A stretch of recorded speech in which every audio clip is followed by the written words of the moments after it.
We are here at the Bark Building Ethan Clerc podcast show. Not live. Not live. That's the new thing. Not live. And it is good to be back here, back in the library. Last week, I do want to apologize. We had some audio issues because we were in the auditorium. Forgot the recorder. Audio was recorded onto the Bark laptop, which Adam is using right now, and just horrendous audio. I had to use the camera audio. Well, then we had such a big space, too. There was an echo. And, yeah, it wasn't ideal. And it wasn't, I feel bad because it was such a good podcast, too, with Steve. And, you know, we're going to get him back on. Stephen Dane, yeah. It was good episode. Adam was gone at a concert, so missed you, Adam. It was worth it, but, you know, always love being on here. Oh, yeah, you can always watch from that perspective and learn. For sure, yeah. So it's good to be back in the library, though, at the Bark in Windham. Just want to give them a shout-out for letting us use the space here.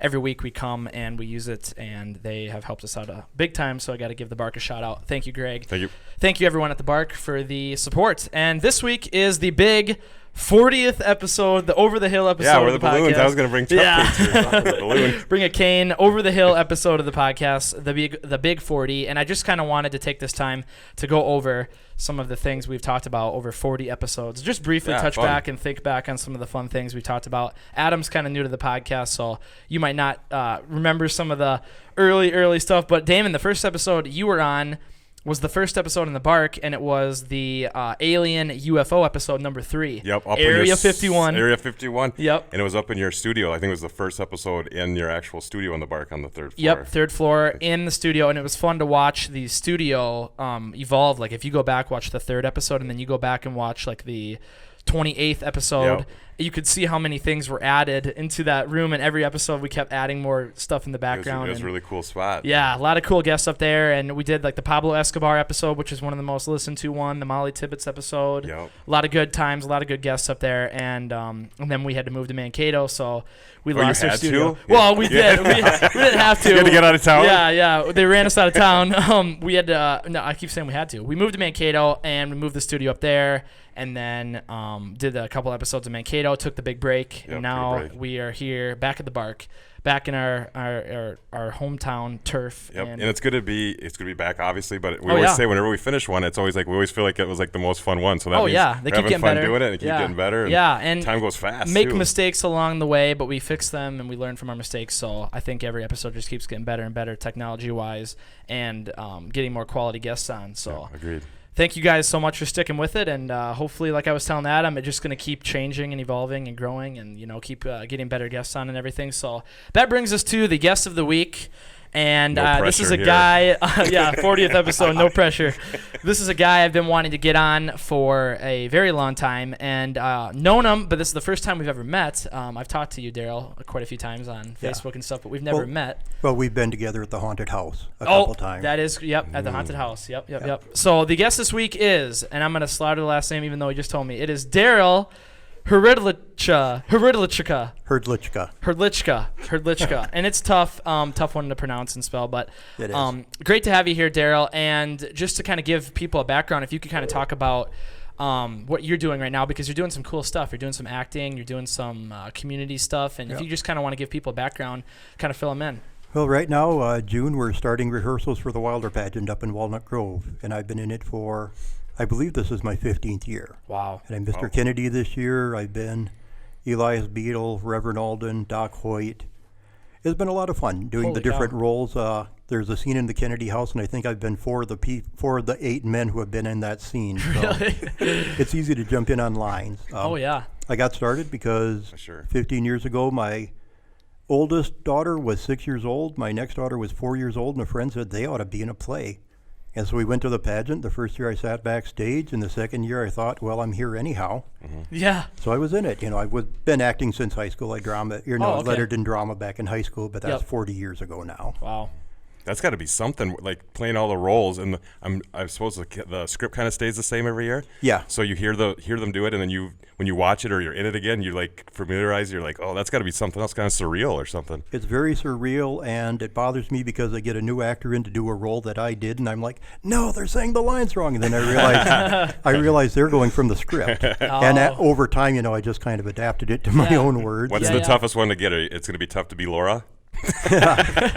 Yeah, I don't know how I'll do on that one. And for people that don't know much about it, the Laurel Ingalls Wilder pageant is something that goes on in Walnut Grove. Is it every year, and is it from a certain amount of time to a certain every amount of time? July for 3 weekends?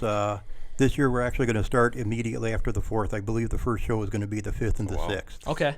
And it's our 41st year doing it. Wow. This is the 45th anniversary of the TV show as well, and so we're going to have 11 of the TV stars. Really? Wow. Yep. Wow. Allison Arngrim is a big one. Nellie, she loves coming back there. Dean Butler, who played Almanzo. Wow. Charlotte Stewart, who played Miss Beadle. And, it's fun. Yeah. That's crazy. And people come from all over to see yeah. this, right? It's a pretty big thing. It's a big one. We usually... Lately, it's been dropping down to about 600 or 700 a night, which is still pretty good, but on a really good show, we'll have 1,300 people there. Really?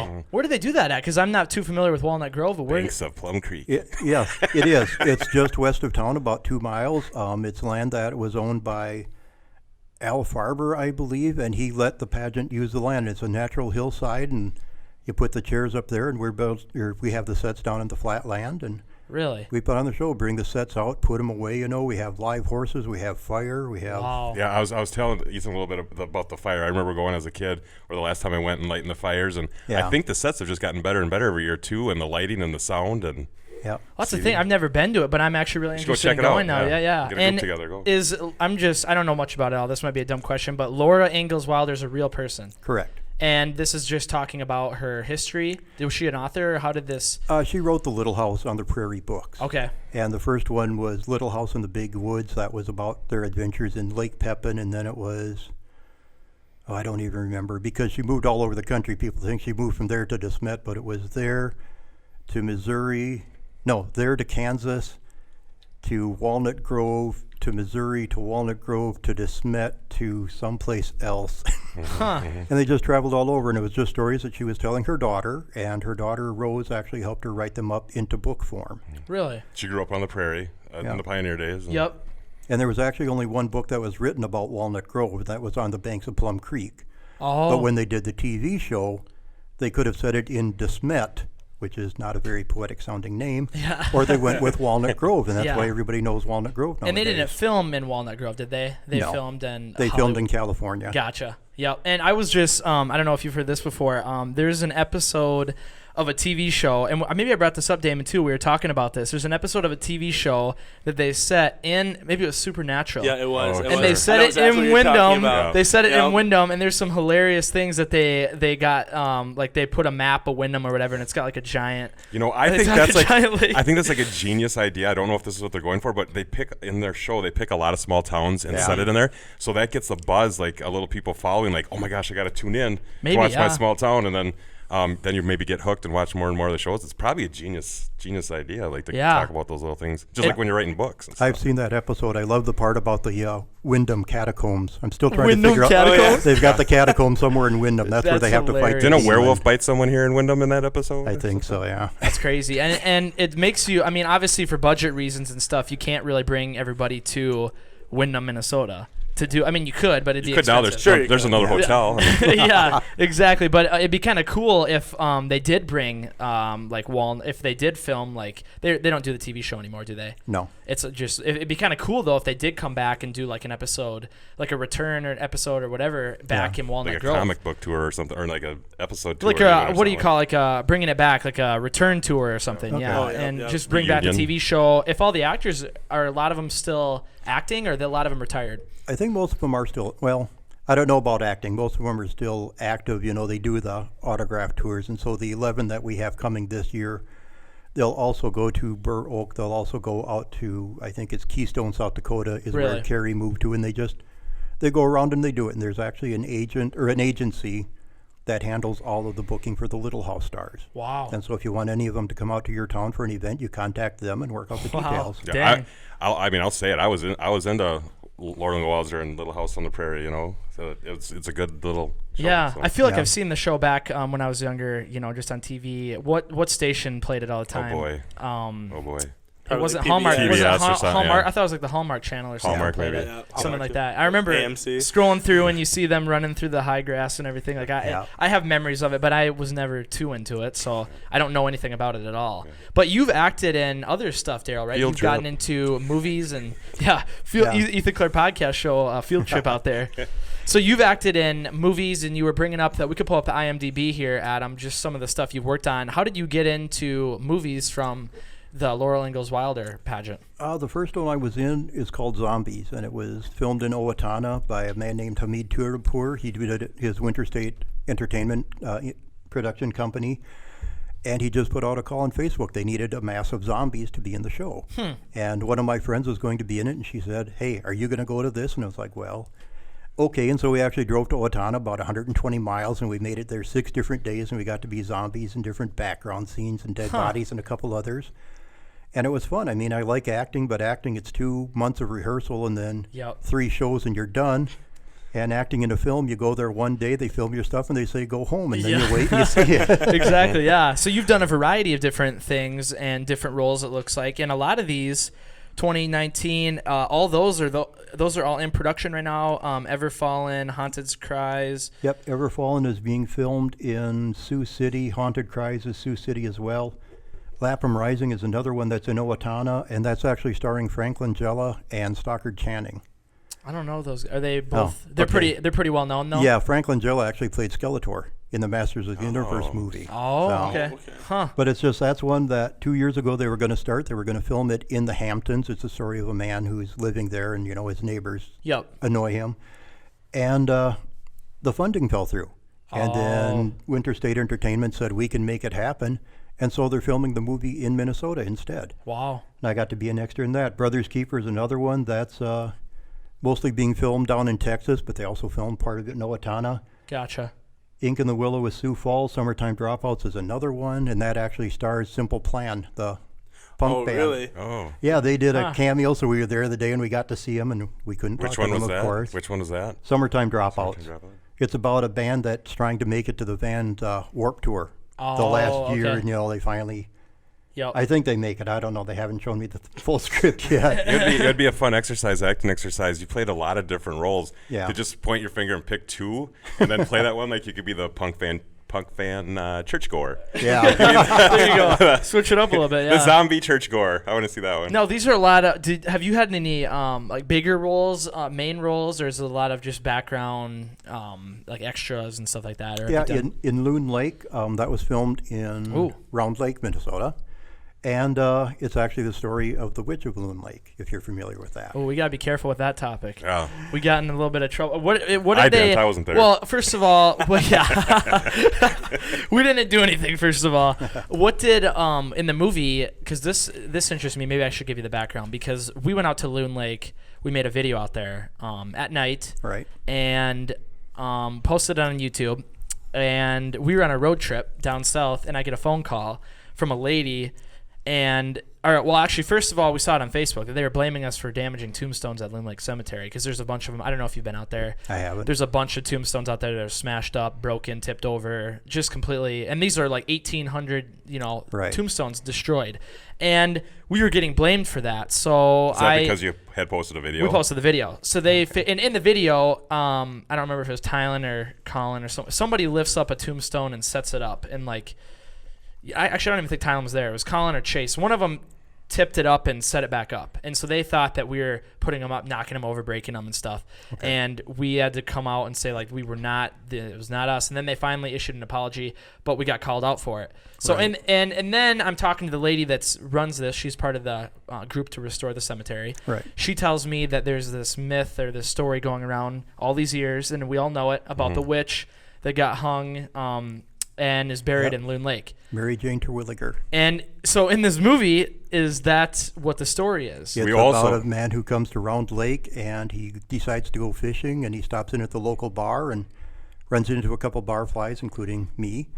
And he says he went out and found the cemetery, and we're like, oh, hope you were careful when you were out there. And he goes, why? And we tell him the legend of Loon Lake, and he goes out there, and bad things happen. Oh. And see, he said legend, and we had Adrian on, and he told us the background of Mary Jane, the history background. And I actually have an acquaintance that was in that movie with you, Nate Wilson.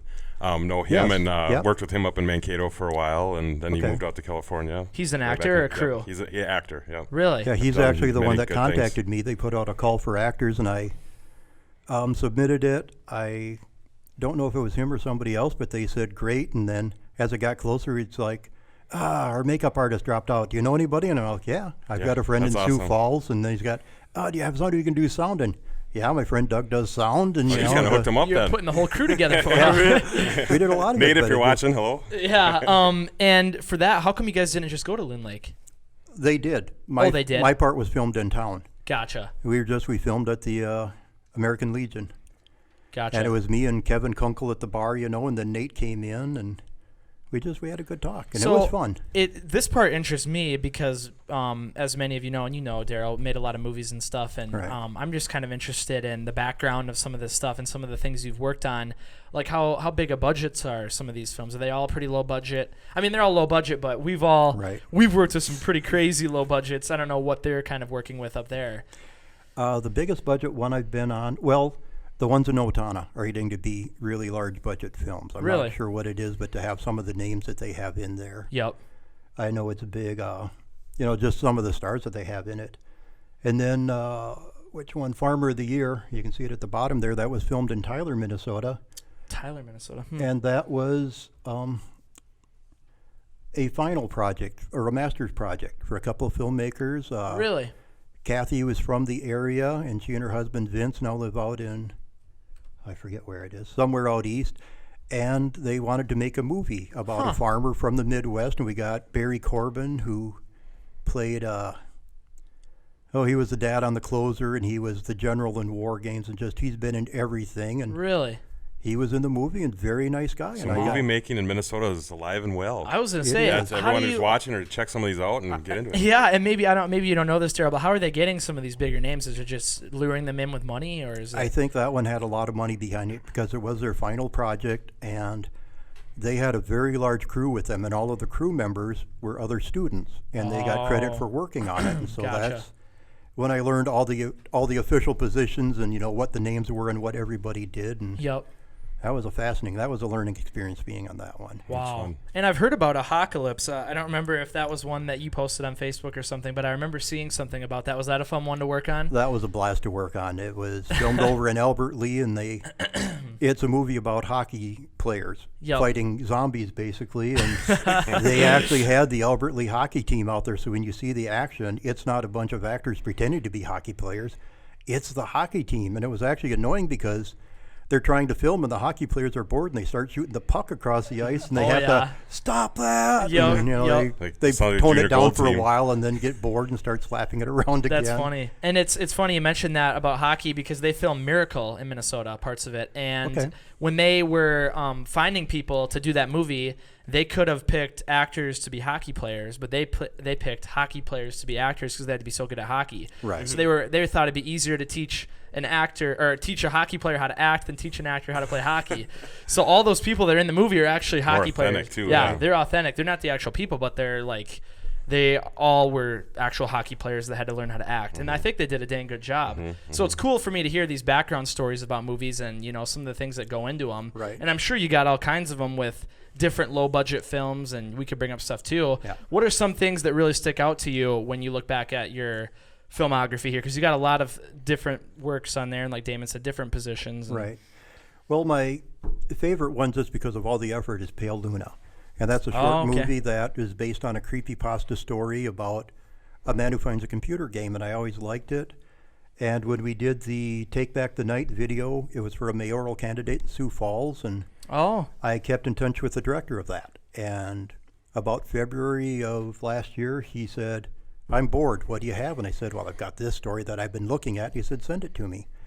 And he looked at it and he said, "Let's make some changes and film it." Wow. And so last year, that was the first time I've been involved with a movie as more than an actor. And Yeah. I found out acting is about 5% of a movie. Oh, for sure. Yeah. You think, we do the acting and they just film it and then they splice it together. Yeah. No. There's some crazy stuff that goes into it. And when you say creepypasta, you're talking about the Reddit, yes. like the forum for creepy stories and stuff. Yep. What's the story about, if you don't mind me asking? It's the same story. It's about a man who, there's a setback in the 1980s. Okay. And it's when computer games were big and a man plays this game that's really a piece of crap and it takes him forever and he finally cracks it and gets some coordinates and goes through the coordinates and bad things happen. I don't want to say too much more. Oh, yeah, don't spoil movie, it, yeah.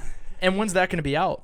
It's actually out right now. We've been submitting it to festivals. We've been accepted to 2 festivals so far, the Laugh and Slash Festival in Illinois, and the Snake Alley Festival of Film in Burlington, Iowa. Is that something you really enjoy doing? Because I know when Ethan has grand openings, it's a lot of fun to actually go and see all your hard work materialize. Sure. And if you're an extra in the movie, you get to see yourself up on the screen. Did you guys do a big premiere or something? We haven't really. We've done a couple smaller ones. We did one in Jackson, and I think we're going to wait until after we're done with the festivals because we don't want to. But promoting can be fun. Promoting can be fun. Oh, it's the best part when you see your movie up there and then everyone in the crowd is going crazy. Like, that's the best feeling ever. And that's why that was one of the big reasons I kept up with it, after Mousetrap 2, or I think it was Mousetrap 2, when we did the premiere and, everyone, there was a standing ovation. Like, that was one of the big moments that I'm like, dang, I'm going to keep doing this because it was so cool to see everyone come out and bring the whole community together. That's why, people ask, what do you do? What do you do the movies for? Because you're not making a ton of money off any of this stuff. Right. It's something that's so much fun, and you don't really realize how fun it is until you get into it and start doing it. And I'm sure you have similar experiences too. And like you said with Pale Luna, getting into more like the behind the scenes stuff, you really realize how much work it is. Right. I had tried writing screenplays before. I've written scripts for plays. Really? And I'm good at that. I can just knock it out. And I found out that's not how a screenplay works. And I think we went through about 8 revisions, and it was still, we were making it up on the fly because we were changing things. And I thought I knew the format. I had no idea how it really works. And you've gotten your family into acting too, correct? Or maybe they're already kind of into it? Yeah, everybody else in the family has an IMDb page as well now. Really? Yeah. Some of your younger children are writing books, like on foraging and things like that. Yeah. Foraging? Cool. That's cool. Like going picking wild berries, wild things around, cooking them, eat. Yeah. Oh, really? Yeah. Wow. Is that come from the Laura Ingalls Wilder? Ooh, there's a tie-in. I don't know. I'm just guessing. Maybe it doesn't. A lot of it is because we're homeschoolers, and just looking for educational things, and we decided to.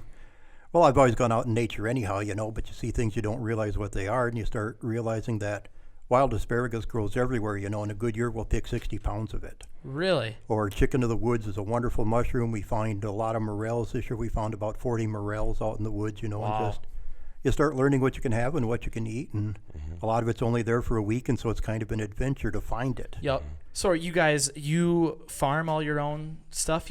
No. We like foraging because it's fun and it's an adventure, We get out in the woods and we'll just we have fun. Yeah. I didn't know if you were extreme, into I'm not going to go to the grocery store. You know what I mean? Off the grid. Yeah, off the grid. No, we're not quite that Okay, far. I was going to say, I didn't know. And before the podcast, you were bringing up some other things too. You mentioned Dungeons and Dragons, playing that with your son. And I don't know anything about it. Adam, I don't know if you know anything about it either. I mean, I've heard about it, but I've never actually tried, actually playing it. Yeah, and I know it's super popular. I know it's super, super popular. If you could kind of get into that a little bit, talk about it, because I'm interested. I've always been I never heard of it. I've heard of it, but I've never We're talking about the creativity of it all in the books and the. It's fantasy role playing. You come up with a character and you decide what the character does. The dungeon master is basically God, but the best way to look at it, it's an interactive story. Because he knows what's going to happen, he knows where everything is, and he gives you some information, and you decide what to do. And I've watched my son Jack, he just turned 16, I've watched him dungeon master for his younger brother and sister, and it's just, okay, you wake up, you're in a temple surrounded by stone walls. The walls are crumbled. What do you do?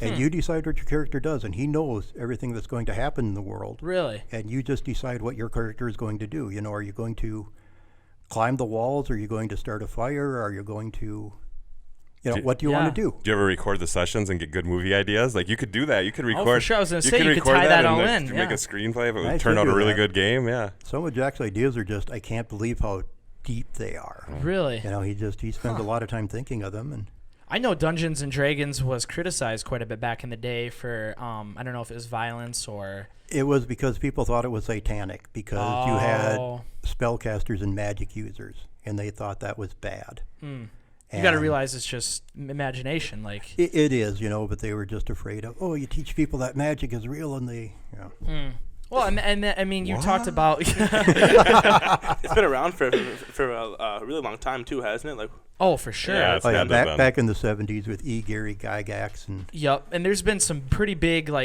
names that have came up. I don't know if you can look this up, Adam, before I say it. I don't want to slaughter any people, celebrities, but there's been some pretty big celebrities that have gotten into Dungeons and Dragons, backed it up. If you just look up celebrities who've got into Dungeons and Dragons, because I've seen interviews where people back it up, and I can't think of any specific names. Vin Diesel is one. Vin Diesel, yeah. People you wouldn't expect. You're like... Yeah. Maybe not in it, but... I watched a cartoon when I was Stephen younger. Colbert was a big one. Yep, and all Dwayne Johnson. I was gonna say The Rock. Yeah, I was gonna say I know The Rock. Elon Musk. I can't imagine watching him play this game. All the crazy ultimate game. Ultimate game there. Light them all up. Yeah, Dwayne The Rock Johnson. Hey, Matt Damon. Okay. Yeah, and I guess I never really would have thought of The Rock being really into Dungeons and Dragons, backing it up. That's funny though.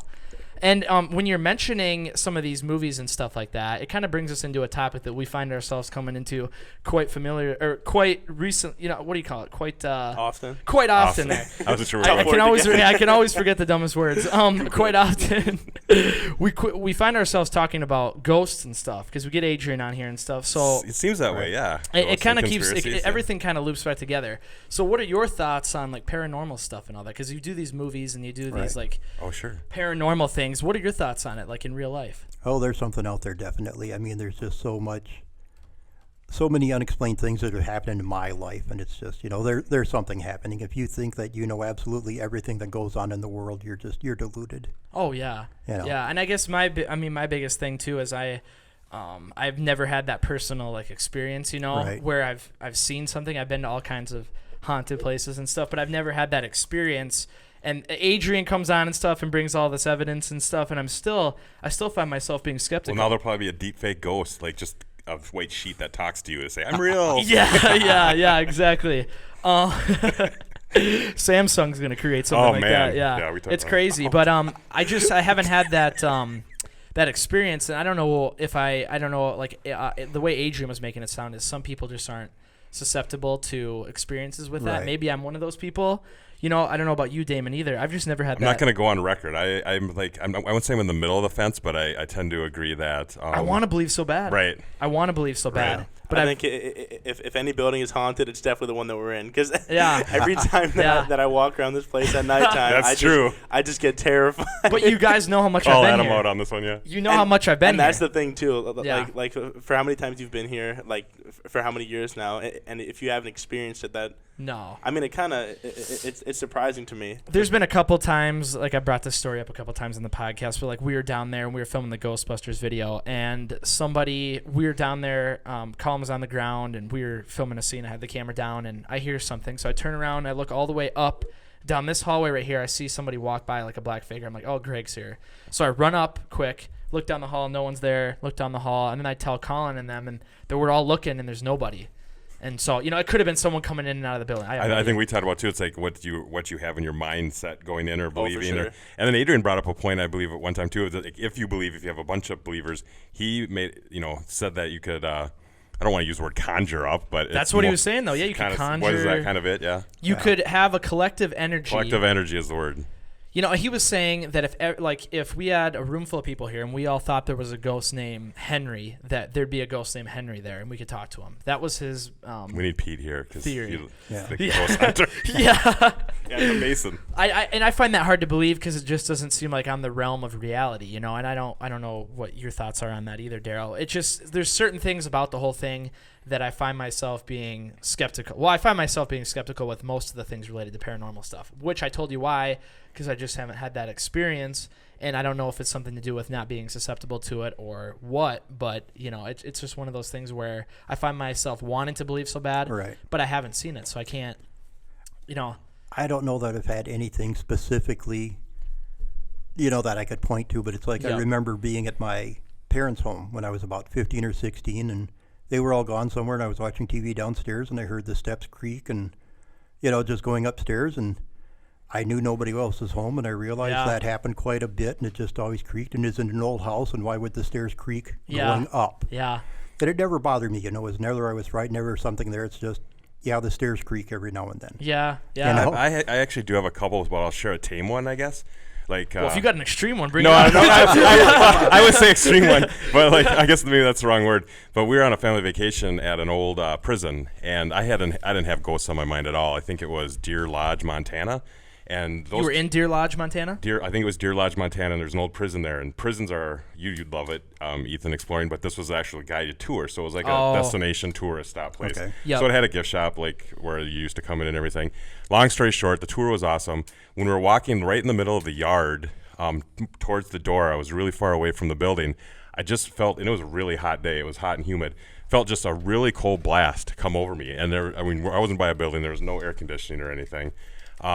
Went back in the building. Didn't really think anything of it then, just like that was really odd, So later on, we were in the hotel, and I was like looking up online where we were at, because if you're somewhere, you always like to learn about where you're at. Oh, yeah. And it ends up where that blast hit me was where they used to have the gallows. Really? Yeah. And then I looked a little bit more into it, and they actually give ghost tours there sometimes too. Oh, my gosh. Could have been a coincidence, but I have no idea why on that hot day I just became like ice cold. Right. And you can always think like there could be a reasonable explanation. A polar vortex coming on. Yeah. So that's why I said I don't want to disclaim it because I don't need solid proof, and it could have another thing. But just because I wasn't thinking about it or knowing about it, it was kind of like a story I can tell now. Well, it's one of those things. I think we're on the same page. Like we're both on the fence. Like we both want to get to the other side where we're like, oh yeah, I believe it. I've seen it. But we haven't been there to that point where we're 100% all in, like Adrian. Mm-hmm. Like Adrian's 100% all in. There's no denying it. Like he will back it up 100%. And I'm not denouncing Adrian or whatever. I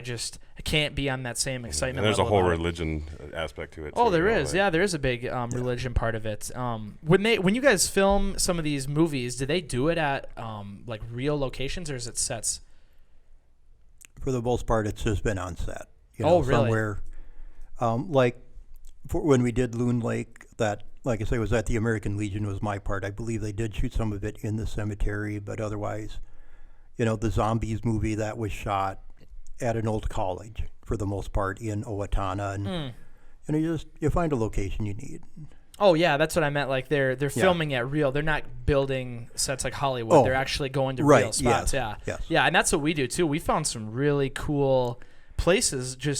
We're into abandoned places too, but we found some really cool places like around Windham to film Cottonwood and Mankato with the caves and everything. Right. And that's how you get the most genuine, that Hollywood can try to mimic certain things, but if you want the actual... That abandoned house. Yeah, abandoned house, that was creepy. Yeah. Did any of your movies ever film that, like an creepy abandoned house with like a background story that's like... creepy. Yeah, you didn't tell us until we left. Yeah, I didn't know about it until we were all set up and ready to go. I don't think any so far, but we are working on a sequel to Pale Luna, and we haven't decided where we're shooting that yet. But that's going to have some stuff in it. Is Pale Luna done by the same company from Owatonna, or is that different? No, that was mine and a friend from Sioux Falls, and his production company is actually Village Media. His name is Doug Garash, and a great guy, and I couldn't be luckier than to have fallen in with him. Yeah, and he's got his own crew and people that he brings on every time. He doesn't have a crew, but he's got all the equipment. He's got the know-how. He used to be a news reporter and editor, and he's edited a lot of movies. He's done a lot of work, and he knows everything he's doing. And I should get some contacts from you here for some people or we should just really work on something, Daryl, some ideas, short films or whatever, because I've tried to get you and stuff before, but it just hasn't worked out. Timing and stuff has been difficult, and I think it'd be cool to work on something around here in Windham. And I want to throw it. I met Daryl. He came and played. What's the instruments that you make, Daryl? Well, I play the dulcimer, but the ones I make are just the spoons. Oh, okay. You play the spoons for us too, but the dulcimer, those are. You got to use that music in the movie if you do something, because it's like Ken Burns kind of like Civil War era like music, and he's awesome at playing it. And you came. What is it? You should look it up, Adam. You came up and did a senior event for us at Rainbows. That's right. And it was awesome because we had like live music going. I don't know, Mountain dulcimer. Yeah. How do you spell it then? Dulcimer. So you haven't made your own dulcimer, or? I've tried. It's one of those where I have the Cumer. technical know-how. Dang it! I was gonna have you try to make me one. Is that right, or is spelling it wrong? Cimer. Oh, there you go. Yeah, that's it. Okay. Yep. Really? Yep. Go ahead and play. It's really cool. Yeah, so go ahead and play one of the videos. Video of it? You make these, Daryl? No. Oh, okay. I know how, but I don't have the experience to do it well. I know how to do it, but yeah. And I also did the spoons, and that was fun because the spoons is a great activity for kids or anyone who hasn't done music before, because you learn real quick that you can be a musician by hitting two spoons together, and you can make it sound nice and keep the beat. I don't know if have the sound on. Yeah, turn the sound on. I don't know if it's on or not. What is it, like a guitar? I hope he's playing a good song though. Oh yeah. Yeah. I mean, it's like your Civil War, like things coming up, and you're like, yeah. What is it's this? cool to watch. It is cool.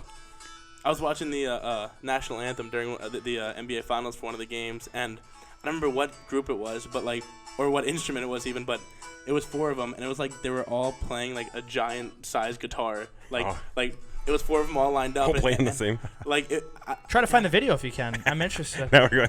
Yeah, talking about weird soundtracks. Kind of reminds me of well, first of all, do you only play it like sitting down? You don't play it like a regular guitar at all? It's just sitting on your lap, kind of? Well, I've got a 1-string that you actually play that way. It's just the melody string, and you hold it up and you play it like this. And really? A lot of fun. The mountain dulcimer itself is... you would not know that there's 1 string. Like, it's cool. Well, the mountain dulcimer itself has either 3 or 4 strings, and the way it's tuned is you play the melody string, and then the next string is tuned the same, and the other one is a 5th lower. And if you just play the 2 drone strings, you get the bagpipe sound. You get that whom, really? Whom. And so you play any English or Scottish or Irish tune, and you just strum, and you get that whom, whum, whum in the background. Really? We'll have to check that out too here. You find it, Adam? No, I might be either on the wrong game or it was the U.S. national anthem. I'm not sure because they have the Canadian one too. Yeah, they have both. Yeah, yep, true. Kind of reminded me of the thing, the instrument or whatever. Kind of reminded me of, like Dueling Banjos, Deliverance. Oh, yeah.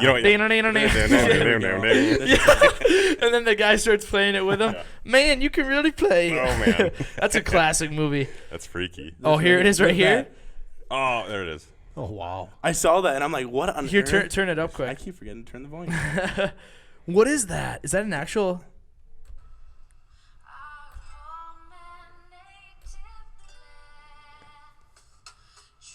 I'd be that guy. Yeah, because he got something there on the bottom. And yep. Then you ever seen anything like that, Daryl? No, I haven't. It's unbelievable. This was before one of the playoff games? Yeah, it was game 4, I believe.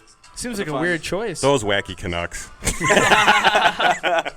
But yeah, I saw it and I was just like, well, that is so unnecessary. Who is this, like Pentatonics or something? Who is this? It's a Walk Off the Earth, I'm pretty sure their name is. Really? But yeah, like it blew my mind watching that. Yeah, that's cool. Because I was thinking that they all had something individual, and then I'm looking closer and like it's they're all just like tapping on the ends. I was like, what on earth? That's so cool. What's the spoon thing that you make then? It's just you take 2 spoons, you tape them together with a clothespin in between, and you play rhythm with them. Mm-hmm. What? Yeah, and you tap on it like behind. Is it right there? One of these? Yeah, it's like that. I make my own up because it's easy to do, and then I can teach people how to do it. The spoon lady is. You've never heard of someone playing the spoon? I've never heard it. Well, I've heard of someone like pen tapping, like spoon. There's a song called Spoon Man by Soundgarden. Yeah. Really? No, I've never heard of anyone playing the spoons before. You play it as rhythm. Basically, you're the drummer. Okay, it's just drums. Yep, and you either play down on your leg or down and up, or you can do a drum roll. And those are the 3 noises you make. She's amazing. Really? I watch her videos for years. Couple spoons doing all that. Yeah. Unbelievable. Yeah. And you get the moonshine jug and you get blow in it. I was to say. Get the washboard. Some real Deliverance stuff here. That is crazy. All those instruments in the background too. Yeah, she's got a suitcase full of tricks. Wow. Unbelievable. Yeah, that's cool. That is really cool. So you make your own then doing that? Yeah. Really? I don't hold them loose anymore because if I'm teaching somebody, the first hour would be hold it like this. And if I tape them together first, I can say here, tap them, and I'll teach you how to do a rhythm. I think you put a clothespin between them, didn't you? Yeah, just a clothespin and some duct tape or gaffer's tape. Huh. I've never heard of that before. Soundtrack to all your movies. 100%. You don't have to get rights for any of the music. You can just it's all you. What do they do for music for these movies? Do they get composer or is it just royalty free? I know these might be questions. I you know don't for know Pale all the Luna answers. we did royalty free. For the others, I believe they actually have artists contributing songs. One of the last ones I've done, the trying to think of which one, Haunted Cries. Haunted Cries. The filming is done, the editing is done. Now he's waiting on scoring. Oh, and he figures okay. that'll take about 3 months to get it all together. That's a tough part to do as music. It 'cause is, you yeah. got to be so careful nowadays with even royalty free. You got to be careful because you got to make sure it's actually royalty free. You can't just find something online.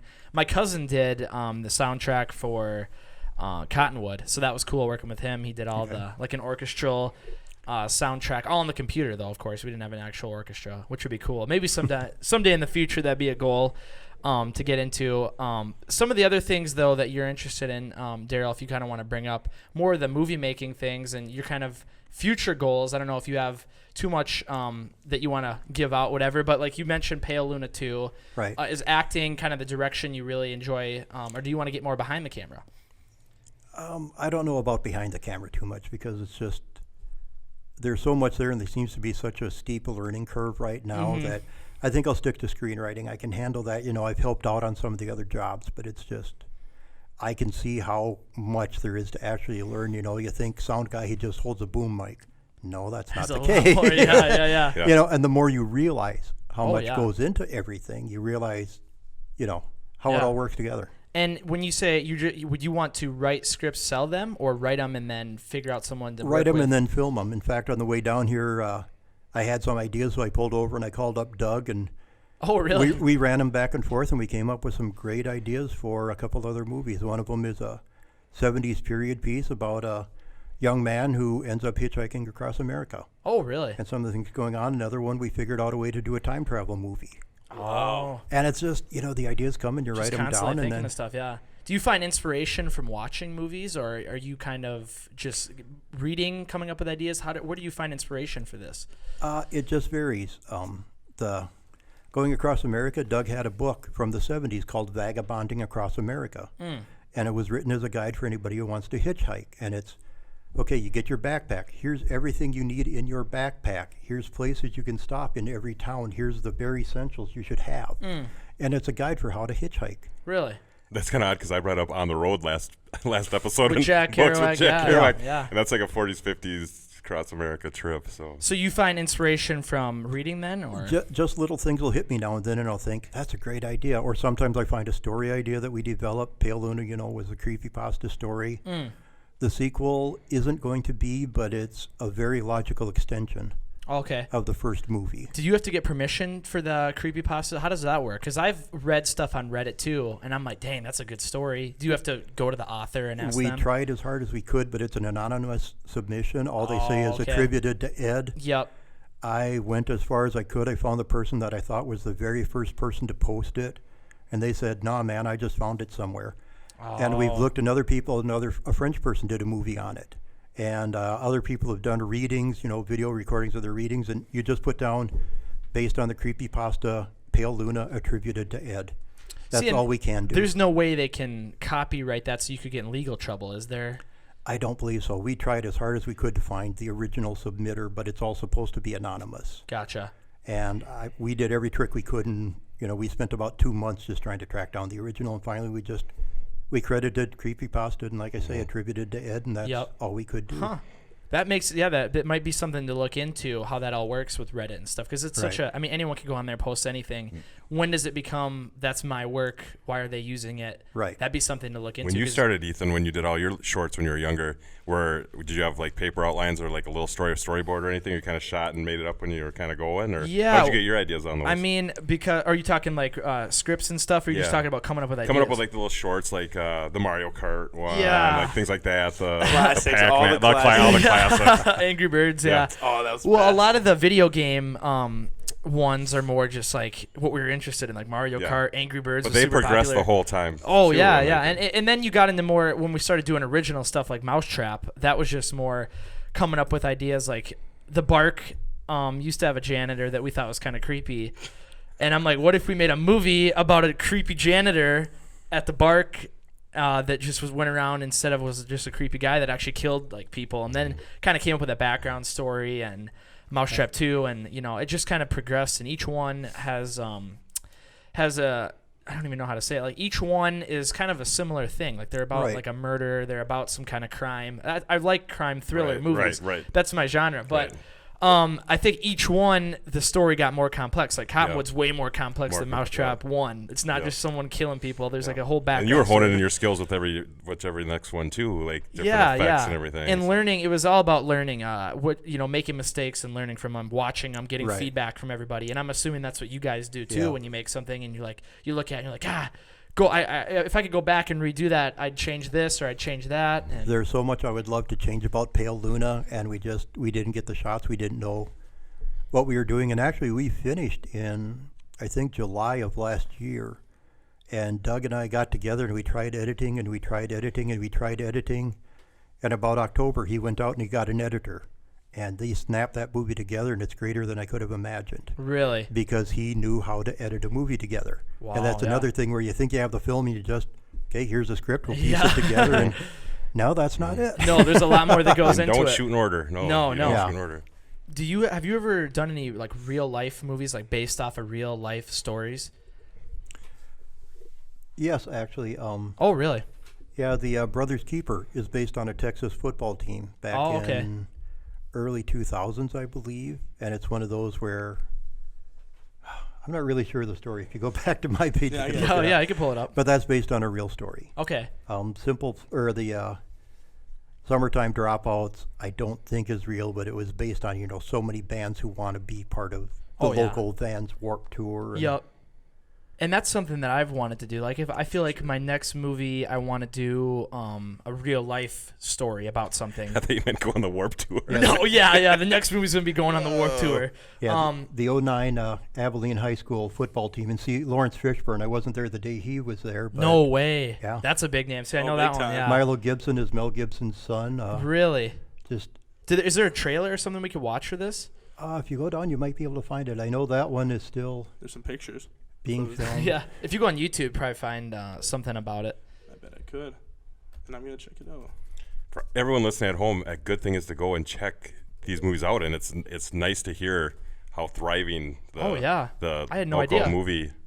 That's the thing, and I wish I would have known about this because I feel like there still can be. Is there like a call website, Daryl? Like if someone's interested in listening who wants to get involved in being an extra, get the experience, kind of, how do they find who are looking for extras? Because I know it's tough to find extras. Check the Facebook at them. Oh, okay. How do you hear about them? Probably through word of mouth now, since you're connected. But word of mouth, because I was in Hamid's movies in Owatonna. I've got him as a friend. I know other people who have been in movies, and you just network, and you just, if somebody hears about one, they let you know. Yep. And you just make connections. When I was in the Take Back the Night video with Doug, that's when I met Mickey Seavey, who has since moved back to Missouri just last week, but she's an amazing makeup artist. Oh, really? And she's in a lot of movies, and so she keeps her ear to the ground, and if she hears of something coming up, she lets me know, and it's just... Wow. So if you're interested and you don't really know anybody, check out some of these movies, kind of see some of the names, maybe follow them on social media, maybe make that connection, maybe they'll put a call out or something. It's all about networking. Let's see if they got anything on here that we can... Oh, Adam, settle down. Just go back up... Let's go back a little bit. They got anything on there? Brothers Keepers. Or looking for the trailer for that. I was just gonna see if they had anything on it. Yeah, I'm interested just to see something. They have something on there tomorrow. Touchdown, come be an extra tomorrow. Yeah. Stuff like that. Is that kind of what you? Yeah. I was there one day, and we could dress in yellow and gold and be rooting for the home team, or red and black and root for the bad guys. Oh, really? I dressed in red and black, and I curled up my mustache, so I had a nice Longhorn mustache, and I was cheering for the Longhorns. Wow. And when they do something like that, do they fill the whole place up, or they do sections of it at a time? You have to do what you have. I think the day I was there, we had maybe 30 extras, and so it's all creative camera shots. Yep. When we did Apocalypse, there was a general call for people in the audience, and they actually shot most of it while there was a hockey game going on. So when you look and there's thousands of people in the crowd, there were 1,000 people. It was during the game. When they show a close-up of the benches, there's about 20 of us back there, and a lot of them are the actors who aren't currently doing something. Oh, okay. And I found myself in, I think, 4 different scenes, and it's just there I am with my coat on, there I am with my shirt on, there I am with the hat. Yeah. And that's like me and working I was just going to bring up you in Cottonwood. Oh, yeah. Damon's in like 20 different scenes. Like in the back. Like the newspaper office guy. The newspaper, in the next scene, I'm out with the EMT. Digging a grave with a shovel. Snow shovel, yeah. And have you frozen the screen and taken a picture of each one of those? No, I haven't. Oh, you got to do that. That's how you brag to your friends. No, it's fun. Was Cottonwood, Damon, the first movie that you were an extra in, or were you in any of the other ones? The first one that I was actually in and just helped produce the first. No, but you were. And then I think I was just in Cottonwood. Cottonwood was the only one you were in. Yeah, and that was a lot of fun. It was a great experience. It was super fun. And great to have you in there for all the background. Kinda. The newspaper guy is also an officer. Yeah. It was like, I feel like I could have my own little half-hour sitcom after that. Like the life of what I really did, like go from the newspaper, go like pull people out of ditches, go wheel police officers out of houses. Yep. But but there was no really airs in it. It was just that I was moving really fast. It's like a small town. You're moving fast. But I mean, that's typical for a small town because you do work at the newspaper office, and then you do go be an EMT at night. Like I have many people who so I mean we're just backing up our movie here. Shout out to Kyle Antes. Yep. Oh, Kyle, yeah, what a guy. And it's cool to find people in such small towns that are interested in stuff like this because when you think of like small town Minnesota, you're not thinking movies and creating stuff and all that. So it's fun to I'm actually kind of mad that I didn't link up with you earlier, Daryl, because there's so many like cool things going on. I'll start writing tonight. Yeah, start coming up with some ideas here. Because Daryl has a ton. So yeah, well, I mean, if you come up with something, I'd be interested in working on. I've been people have been asking me when's the next movie coming out and everything, and I want to come up with something. I want to do something, but like I said, the budget's got to be there, and in the future, things just have to be more. It's got to be more professional than just getting together with some buddies and throwing something together. Even though Cottonwood was pretty professional, we still didn't have a big enough budget where I was happy with. No one was really getting paid or anything. It was just, and that's how is that how a lot of it is for the other movies too? Yep. Volunteering and stuff. Yep, Pale Luna, we tried to buy pizza for the cast when we were out there, and all that. But the other movies that I was on, if I get fed or if I get gas money, I'm doing good. For the most part, you're doing it because you want to be in a movie. We got Star Crunches. Oh, yeah. Star Crunch, yeah.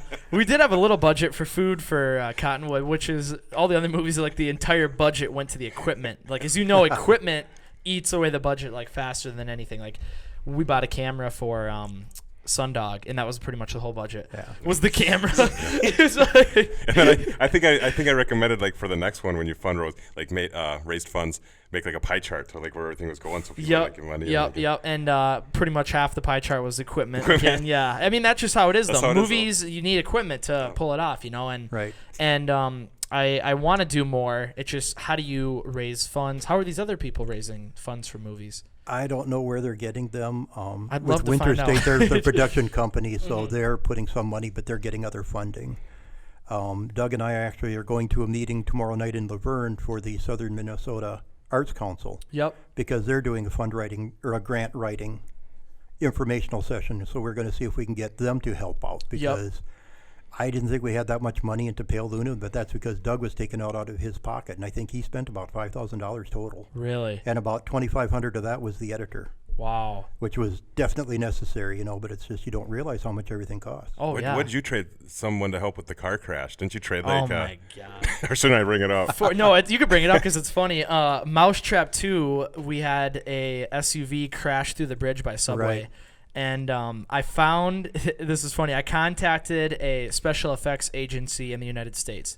And I told them I need a 3-second shot of the car crashing through the bridge going to the river. Like, it's super short, just down the hill in the river, whatever. Yeah. And they started asking me more questions, everything, and then they gave me an estimate. And they were telling me that for this shot, and they were like, we're going to take out, literally, we're going to go bare minimum for you.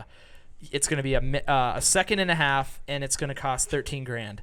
And I'm like, the budget for the movie is $5,000. You could buy 23 cars and try to run them off. They wanted $13,000, but that's, special effects artists and CGI people get paid like $200, $300 an hour, and so it's crazy. And I told them, like, no, I can't do that. There's no way. So I find this guy, and God, what country was it? It was. Where is this going? No, listen to this. It's funny. I find this guy in Bangladesh or something, like a weird country. I don't remember the name. It's gonna come to me later. Bangladesh, we'll just go with. And I asked him because I found this video on YouTube of an SUV, and he just did a test of an SUV crashing, like a 3D model SUV crashing. So I asked him. I said, "How much would you do it for?" And he said, "I'll do it for GTA 5 and Call of Duty." So I bought him GTA 5 for the PlayStation, and I bought him Call of Duty for the PlayStation, and I sent it to him over email, like you buy the code. Yeah. The codes. You buy the codes. Yeah. I sent him the codes, and he sent me back after like 2 months of working on it. He sent me back the car crash, and it wasn't like it wasn't super good, but it wasn't bad either. Yeah. Like it did the job. At least he's saying something. Yeah, I mean, it wasn't a car crash from GTA. Yeah, no. I mean, he did a pretty good job, but yeah, he just crashed the cars, recorded it, and sent it to me. That would have been funny. I don't know how much GTA and Call of Duty cost together when they first came out. 120 probably total. Okay. 60 each. 120 versus 13 grand. Like, yeah. And that's the funny thing when you're doing these low budget movies, you got to work with whatever you can get, you know. Right. And we did some crazy stuff to make. You know, I bought a minivan for $75 to crash for Mousetrap 2. Like, bought another car for like $100. Like, we're just buying the cheapest things we can get, you know. And right. You have to be really creative, and that's maybe my most favorite part of doing this whole thing is how creative you have to be when you're working on low budget films, because you don't have all kinds of money to spend, and you got to figure out how do we do a cool thing for the cheapest amount possible. Creativity was kind of the backing theme of everything we talked about. Oh, for sure, yeah. Together, so. Just being creative and coming up with ideas for things that would normally cost $1 million. You know, we blew up a car for Mousetrap 2. How much would they, you know, normally in Hollywood that probably would cost $1 million to blow up a car. We did it for like just buy the tannerite from Runnings, loaded in Vinny's old Ford Fairmont, blow it up out in the middle of Dwayne Harder's field, and then lit the whole field on fire. Had the fire department come, so you get unexpected costs in there too. And as you can tell, there's a lot of crazy stories. You didn't get billed for? Did you get billed for that? I did get billed for it, but they gave me a discount. Oh. They gave me half off because then you were going to do it again. So it's like 2 for 1. Well, then you had that car crash and you left the dummy in it, and we're like, someone came by and we shouldn't go deep, but like someone thought there was an actual car crash. It's funny you brought that up. Because they almost came out again on you. For Cottonwood we crashed the car. Should, because I don't know if you saw. Did you see Cottonwood, Daryl? I've got the DVD. I haven't watched it yet. Okay, you got to watch it. Just say yes. Just say yes. It was awesome. In the beginning, there's a car crash, and I don't want to give anything away really, but we crashed a car with a dummy in it, and I don't know how dumb we were, but we left it out there. We're like, yeah, we'll come get it another day because we had to go on vacation or something. So we just. I vividly remember saying we should call somebody. So we left the car out there with a bloody dummy in the front seat. Just leaning up, like it had hair on it, and it was we made it look real, and it was just blood all over the windshield, and we just left it sitting up against the steering wheel. I'm like, no one's gonna come out here and look at it. So we're in Colorado, and I get a phone call from the sheriff's department, and they're like, we have an ambulance, a fire truck, and 2 sheriff cars headed out to an accident where you guys filmed. Do you have anything to do with that? I'm like, where is it? And they told me the location. I'm like, yeah. Where is it? Well, I'm just like, no. I'm like, yeah, that's our movie scene. Don't tell them to turn around. So they all had to turn around, but they had everyone headed out there. Like a lady drove by and was freaking out. I think we had tape tied at that time too, caution tape. Maybe. We had caution tape. I left caution tape up. We're not that irresponsible where we wouldn't put some. I mean, it is. We'll leave a fake dead body in the field, but we have caution tape. We put. What are they thinking that after they crashed the car, someone got out, put caution tape up, and left them out there? We took the ambulance crew. So there's always funny stories that go along with memories. Memories that go along with the low budget filmmaking and. Well, one of the other movies that I was in, the Haunted Cries, they've got some of the behind-the-scenes shots, and there's one of a girl standing there in bloody clothes by the street holding a huge yellow sign that said, "Filming a movie, don't call the police." That's a good idea. Yeah. That would have been a good idea. And we tried doing that sometimes too, but every time we do something, we get called in. We filmed a car chase for... Well, we filmed a lot of car chases. We filmed the car chase for Mousetrap 2, and we got caught by the sheriff. We were drifting out back roads. I mean... the thing is, we're never going to get permission to do it. Right. We're never going to get permission to do it. So the only option is do it illegally and hope they don't. Well, press sometimes charges. you'll get permission. I mean, shouldn't disclose that everything you do in your movies is illegal. I mean, like Sundog, Mousetrap 2, we did not get permission at all. Cottonwood, we did get permission, but like Sundog and Mousetrap 2, everything that was done in there, all the stuff jumping between cars and drifting around, crashing stuff, we didn't tell the police at all. We just went out and did it, and like, if we got caught, we got caught. That was part of it, but we never got in trouble. So, we were doing something right. I don't know. Maybe that's not the right way to look at it.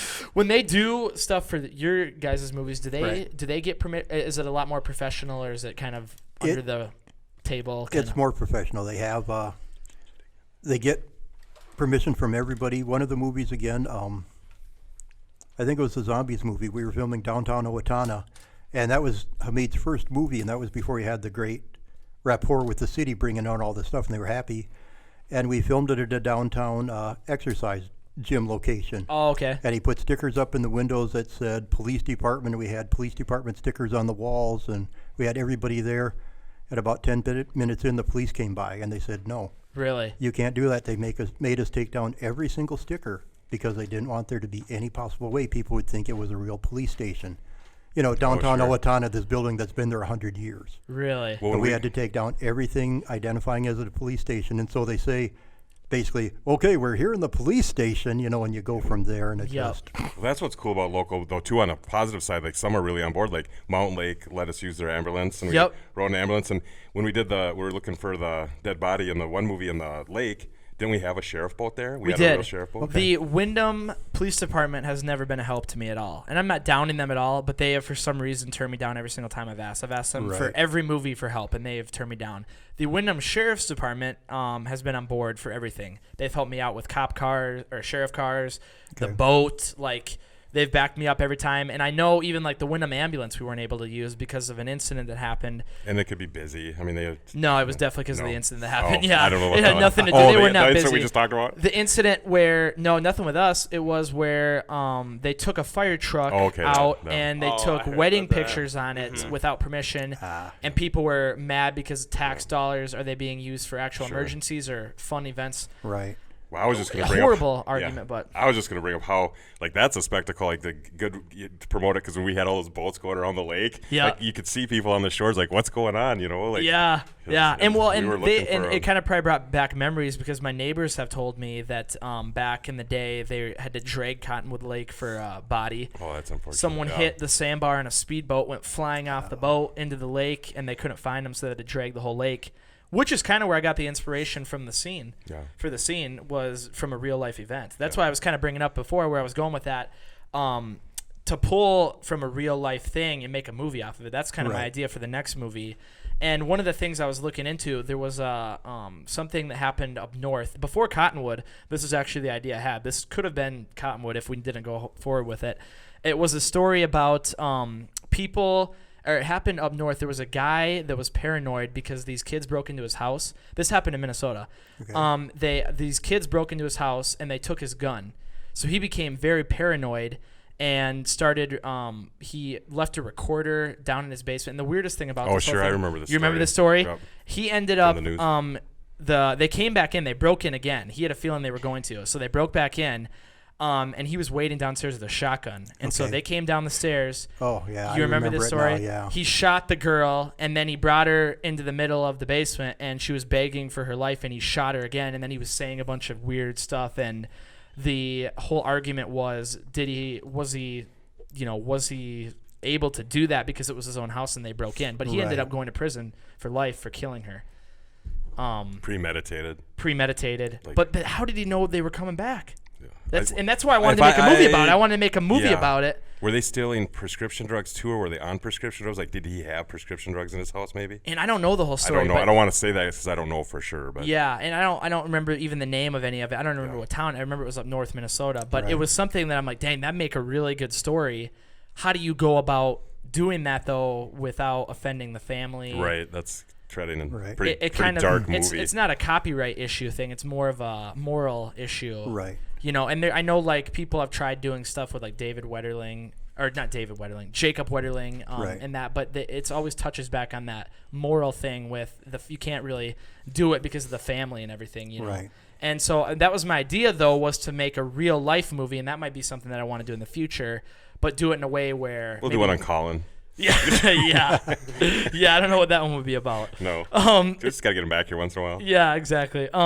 Do it in a way where we change it enough so it's not like offending the family or whatever, but it's something that where you can actually pull real life events and make it into something, you know. Well, I always wonder how they can get away with it on TV, because almost every Law and Order episode, you know the case that it's based on when you see it happening, and it's just they change the ending a little or something, but it's like based on recent events. Do you think that it has to do with the fact that it's in a big city where there's so many people, and like if you do it around Wyndham, like everyone know, or if you do it in a small town, everyone knows that you're targeting them, but if you do it in such a big area, there's all these big high-level producers coming in doing it. It's not that big of a deal. But if you were to do something like that around here, you know, I feel like you'd offend people. Maybe. Oh, you definitely offend them, but it's a matter of whether you can do it anyhow. And the Law and Order, that's a good, I don't want to say gimmick, but that's a good idea too, because people like current events, and you see that advertising, you're like, oh, I learned something a little bit about this. But we could do one with Colin at McDonald's or something. Like, like daytime worker there, and then we don't know what he does, you know. Like, at night he's a weirdo. Yeah.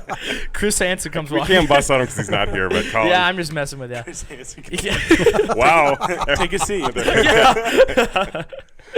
Well, it's been great talking to you here, Daryl, and yes, I know that I'm going to be wanting to get some connections and some contacts and talk to you about working on some stuff in the future, because I think we can definitely work on stuff, and you know, you don't find too many people around Wyndham or around southwestern Minnesota making films, so the more connections you can make and everything, the better.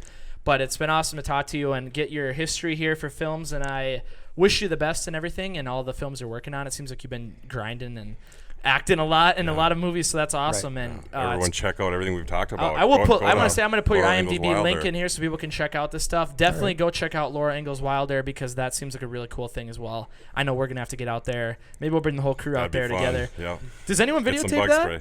No, you're not technically allowed to. I know they videotape it for the director's own sake, so they can look it over and, you know, kind of review what happened. And who's your character this year? I'm James Kennedy. James Kennedy. All right. Well, everyone go out to Walnut Grove, check out the Laura Ingalls Wilder pageant, and make sure you check out some of the other movies, because there are ones that are done, right? Not all these are.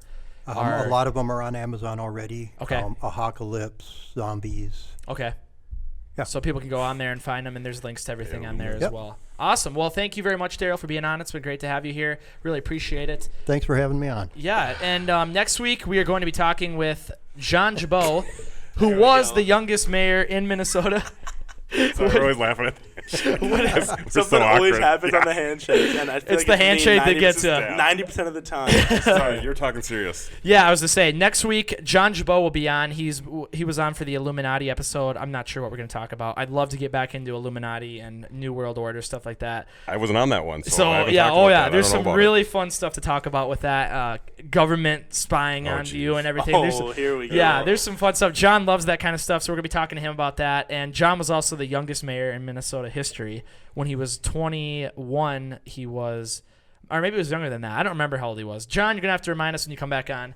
But he's going to be on next week, so that's going to be fun. And then in the future weeks, we got some great people coming on, so make sure you're staying in touch with the podcast. And make sure you're also leaving us a like, a good review, sharing it and telling people about it, and make sure you are recommending people to get on, because it's people like Damon and other people who've recommended guests, so we can get people like Daryl on here. So awesome. Thank you very much for watching. This is the Clerc Podcast Show. We'll be back next week.